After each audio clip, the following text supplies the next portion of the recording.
everybody, it's Miss Landry, and I'm here to introduce AP Psychology as a possible elective for you in the next couple years.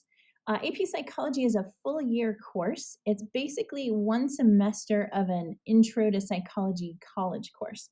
So you will get AP credit for it by taking the AP test, which is awesome.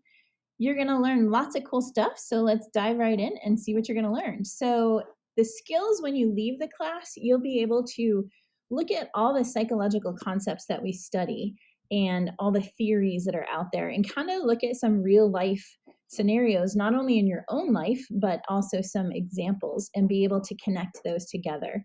You're going to learn how to understand and interpret data from psychological studies. Now, this also includes looking at studies and deciding like the strengths and the weaknesses. You're going to look at the best thing for you guys, especially at this age, is you're going to learn some strategies for studying that makes your studying more effective. So less time, but stronger study skills. And it's all based on how the brain works, which is awesome. So the first semester, you learn about the history. So how did psychology become a science? You're going to look at how studies are performed in psychology on humans because it might be a little bit different than what you've learned in biology. Second unit is about the biological basis of psychology. So you look at the brain, you look at the nervous system and neurons. We start studying some of the neurotransmitters such as serotonin and dopamine, and you're going to learn basically the science and the biology of psychology. Then we move into perception. So using your senses, are you actually perceiving the world around you as a reality? Which is really interesting for kids to kind of dive into.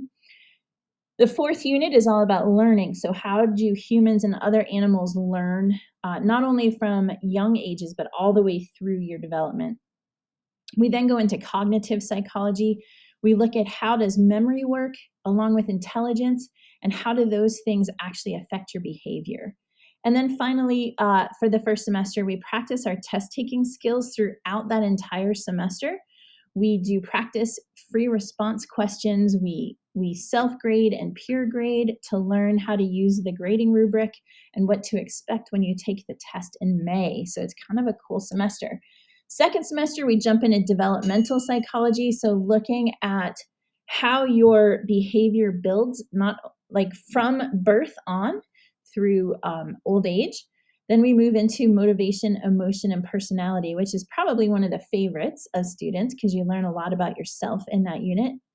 You learn about perception. So not only are we looking at behavior and personality through the psychological way, but also through the biological lens.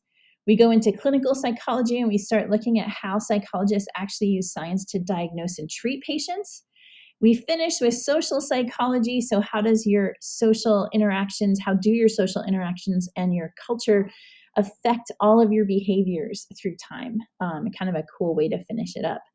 And then finally, the last thing we do is we review pretty intensely for the AP test in May, which is a requirement of this class. Now, kids who take the students who take this course love it because it's basically a class about you. How have you become who you are? Why do you do the things you do? You learn a lot of really cool information from this class. So hopefully I'll see you in the next couple years in this class. Thanks, guys. Have a great day.